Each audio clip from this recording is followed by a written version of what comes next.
Hey!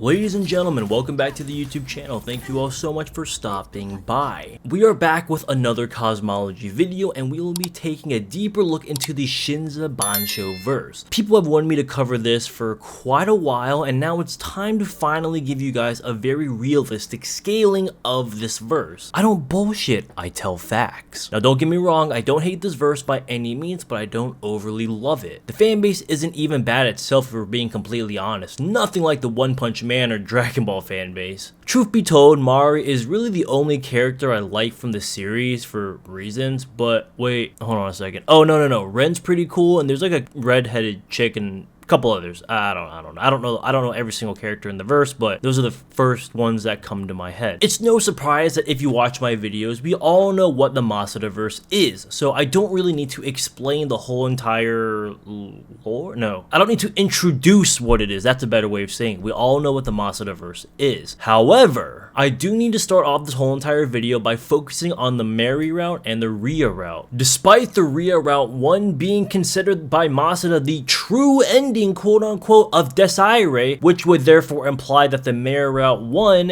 is not one we should be following when scaling the verse, but anyways, it's confirmed that the Desire pantheon should be canon to both. So with that in mind, with the Desire pantheon showing characters and also alluding at events that would happen within the Mary route, which would also technically again, make it canon. So going by that standpoint, we are going to assume that both routes are canon when scaling this verse due to the pantheon. Every verse is different when finding a good starting point, and we all know that. Even when talking about the Nasu verse, bro, oh my god, I guess that was difficult on where to even start. And now I gotta do this Ort video too. Let me tell you, that's gonna be a video, all right. But after wasting an hour trying to figure out where to even start, we will lead with this in the video, and we will start with the dimensionality of the verse and how it works, because that's kind of important when scaling the cosmology of a verse. When talking about the cosmological structure of the verse, it's very important to start off by underlying the fact that dimensions within this verse do qualify as spatial dimensions, as during the Eastern Expedition's first battle with Tenma Akuro. Now, let me make it very clear, guys. I ain't no fucking whiz, bro, right? I ain't the smartest man on the fucking planet. I ain't no goddamn Albert Einstein 160 IQ genius, so I'm gonna get a lot of these words wrong. Anyways, since I got distracted, Tenma Akuro, who didn't even have his Taikyoku activated, since he activates it later on during the fight. Sojiro couldn't even land a single scratch on Akuro's skin, as he was in a different phase of physics, a higher dimension that a lower dimension could never even interact with, as what is represented in a painting cannot harm a real being in any sort of way, while the real being can easily burn the painting or affect it. Sounds a lot like Toaru phases if you ask me,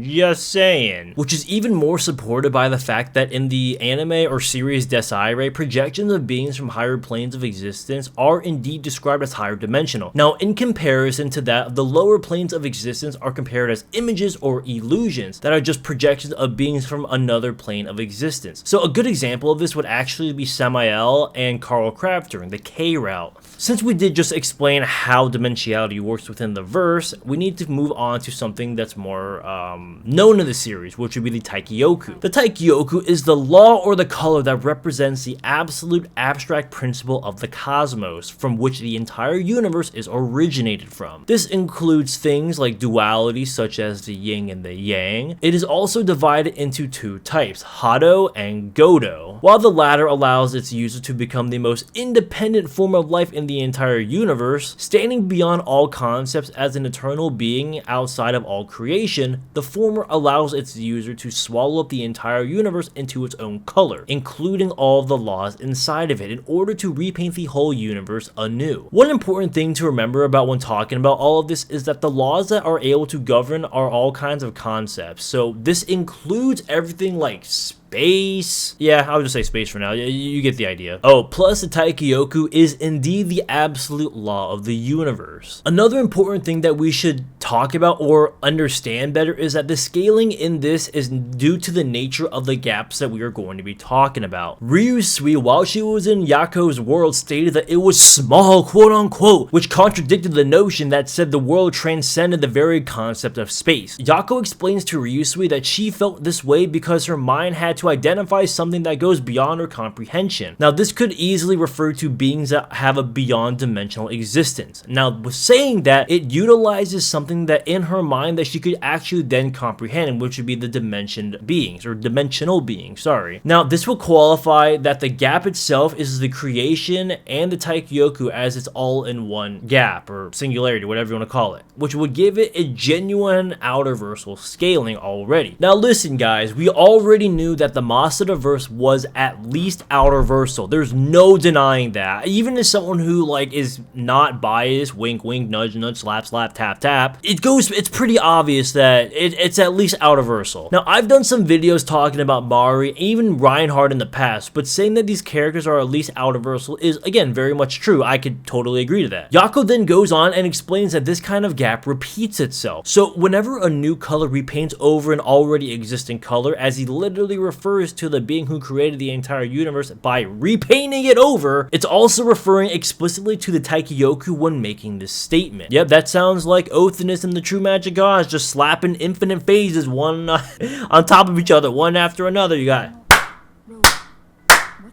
Furthermore, it is confirmed by Mercius that destroying a law allows one to transcend it. Now, there's something I want to say about this because I can't fucking believe that this is a thing. So you're telling me by destroying a law, you transcend it in the Masada-verse? That is the most asinine fucking donkey dick stupid fucking bullshit I have ever heard in my entire life. I am sorry. If you like this verse, and I get why you would like it. It's got good characters, it's got a good story, whatever, sure, whatever. But you're telling me if you destroy a law, you fucking transcend it? That is the most power scaling wank bullshit I've ever read in a series. Okay, it's not really the most bullshit. The fucking exponential growth with Saitama is probably the most bullshit because their fan base is just retarded. But point being is that is ridiculous. I don't know. Maybe it's just me that thinks it's kind of dumb that if you destroy a law, you transcend it. But to me, that's just fucking absurd. But now let's move on to the creation of the first heaven. Whoa, whoa, whoa, whoa! What do we have here? Who the fuck are you? I ain't gonna lie, bro. I really fuck with character designs like these. I really do. She looks like a fucking fate servant.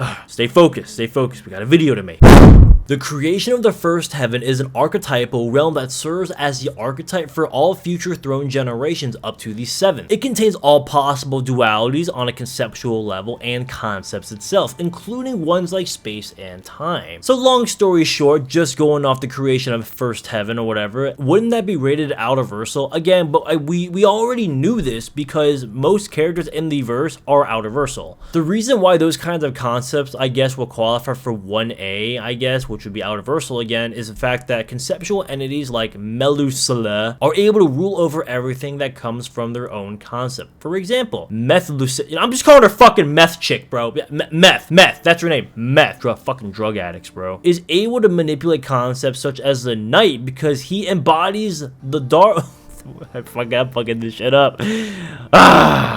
Sir Meth over here embodies one of darkness who existed way before the former, with also Meth describing Wilhelm as his own child, as Bay embodies the night. You wanna know who fucking embodies the night? Batman! Now let's move on to the second creation of heaven. The second creation of heaven consists of the Sephiroth tree organized into 10 Sephiras. Oh god, this is not gonna be good. Alright, let's fucking roll this shit. These are Malkuth, Yasad, Had, Netzach, Tiferet, Jabura, Chest, Bina, Kokma, and Keter, despite being portrayed as dimensions that are inaccessibly higher than lower ones. It is confirmed that the tree works in the same way the Taikyoku does, which would qualify that said structure to have a beyond dimensional existence. Okay, that makes sense. Now I understand why people were calling this, oh fuck, you know when you gotta burp and you have to burp but you can't burp? Fucking hate that. Anyways, now I see why people say that some characters in this verse have a beyond dimensional existence. Transcendence. Okay, whatever, that makes sense. That's still outerversal, but sure, whatever. Furthermore, whenever a throne succession happens, the new throne god swallows up everything that was a part of the old world, including the very law of its predecessor, in order to create the new foundations for a new world. Now, this is something I want to talk about that I don't completely agree with a bunch of other people that say that they do scale the Masadaverse. Since that said process would require the destruction of the law of the previous throne god, therefore it has transcendence over it, according to the scan. Now, this is something I don't fully agree with. If you swallow something, right, or in this case swallow, right, you are not destroying.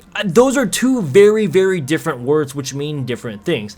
Technically, you could see it as swallowing, but I don't believe that in this case you are technically destroying, more like consuming. Again, this is just my standpoint. I don't really believe that this will qualify as transcendence, but let me know what you guys think, because again, this is just my opinion. I'm telling you it from my point of view, but I don't believe this will count as transcendence. You're not destroying it, you are swallowing it. You are absorbing it. If you absorb something, you're not destroying it. I mean, by literal definition, destroy means to end an existence of something by damaging it or attacking it. Absorb means to take in or soak up. So I don't see how it's transcendence over it. The wording is very different. It's like comparing infinite to countless. Two different words, same close meaning, but they're different. Still better than instant death, I'll tell you that much. The creation of the third heaven is a world pure white, and it gets updated, quote unquote, like a computer being repainted over an infinite amount of times by the morning star, as a single shot of elimination would lead to the fall of the throne god. Since we are piggybacking off the last scans, this is basically just more layers higher into outerversal.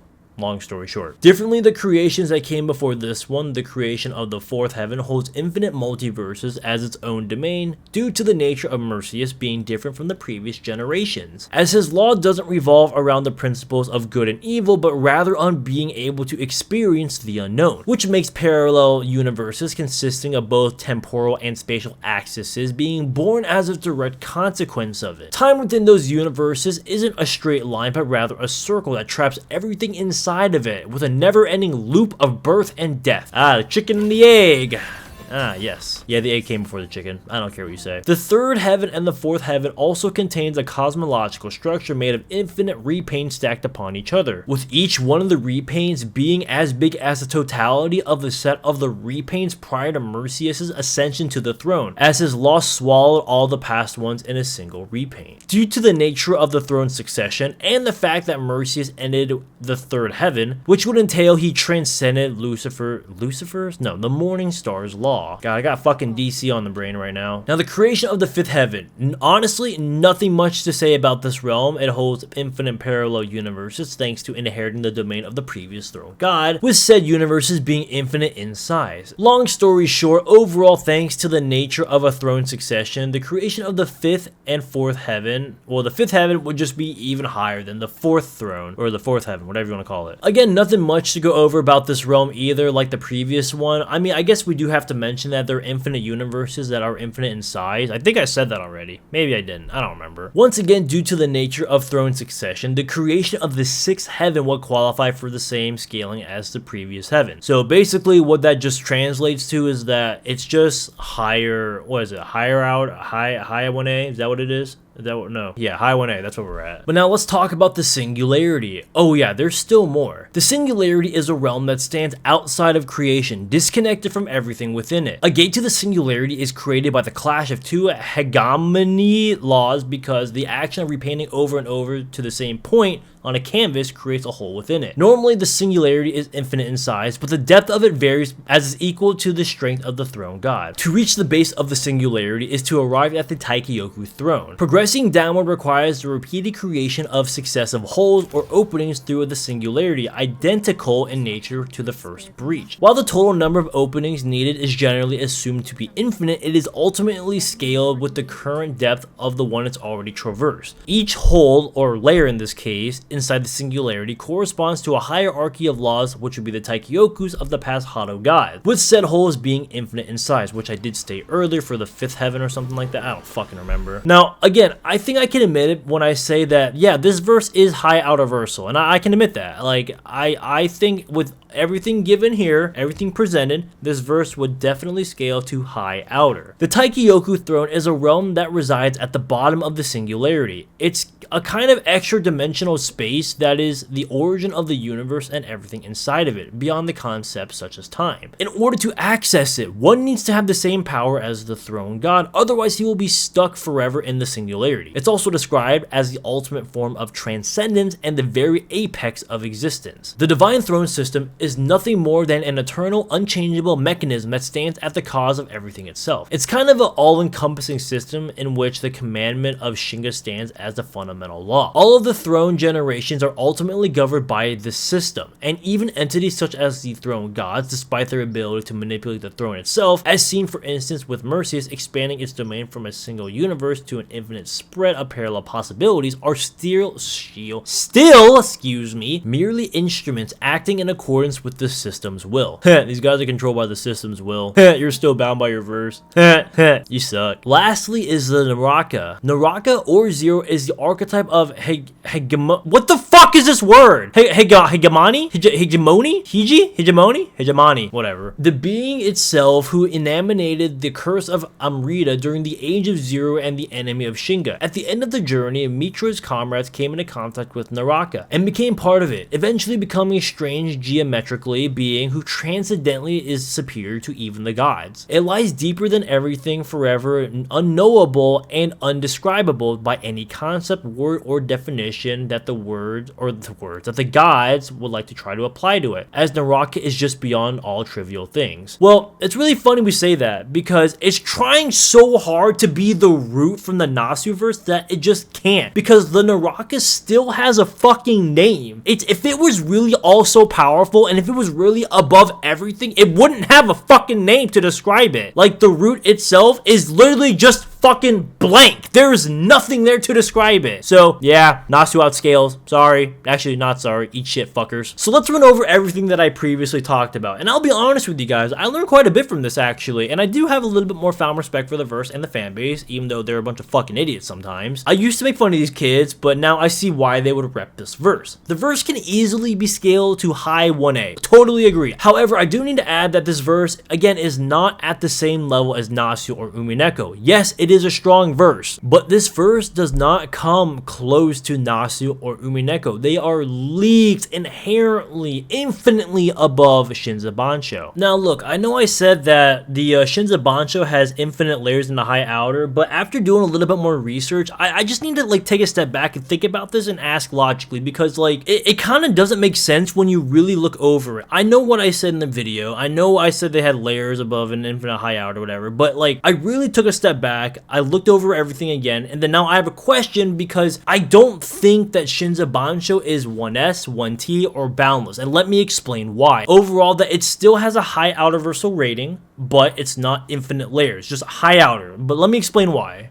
The main issue I have with Shinza Bansho right now is the way that Shinza Bansho is commonly scaled is that a lot of the fans interpret this at a metaphysical hierarchy as though it represents a literal infinite transcendence or a true outerversal existence, when the text never actually fully supports that. Terms like higher dimension, beyond space and time, or transcending a law in Shinza are used metaphorically to describe conceptual authority, meaning that those laws, identities, or worldviews dominates and overwrites another, not literal movement into a dimension outside of mathematics, causality, or the ontological frameworks. The Taikyoku is not a measurement of how high above reality a being is, but rather a measure of whose conceptual rule governs reality at that given time. Destroying or overriding a law does not elevate a character infinitely beyond to the point of the previous one, which is what I said earlier about that destroying the law shit. It doesn't make any sense. Destroying, swallowing, it's stupid. Again, another reason why I don't believe believe it's infinite layers and a high outer now. Yep, solidify my point even more. So what this means is that their conceptual framework replaced the other within the same cosmological system. Similarly, the repeated repainting of creation and the multiple heavens are not stacked infinite hierarchies of realities, but rather iterations of the same metaphysical system being reshaped according to the current throne god's ideology, which would make a lot of sense if you really think about it. All of this takes place inside a closed, self-regulated structure, the throne system, which governs every throne generation and every transcendence, quote unquote, that would ever occur. If a being is still subject to a governing mechanism, still operates within the narrative causality, and still interacts with other entities in terms of before/after, cause/effect, you guys get the point, but this would not put them for standards of boundless, high 1T, and all that other stuff. Therefore, the only logical conclusion I could come up with was that Shinza Bansho should be understood not as a verse of infinite transcendental cosmologies, but as a high 1A conceptual system, where characters operate above spatial reality but remain within a defined metaphysical order rather than surpassing all levels of existence or narrative structure entirely. Say what you want about this verse, guys, but in my opinion, I think this really just classifies as a high outer scaling verse, or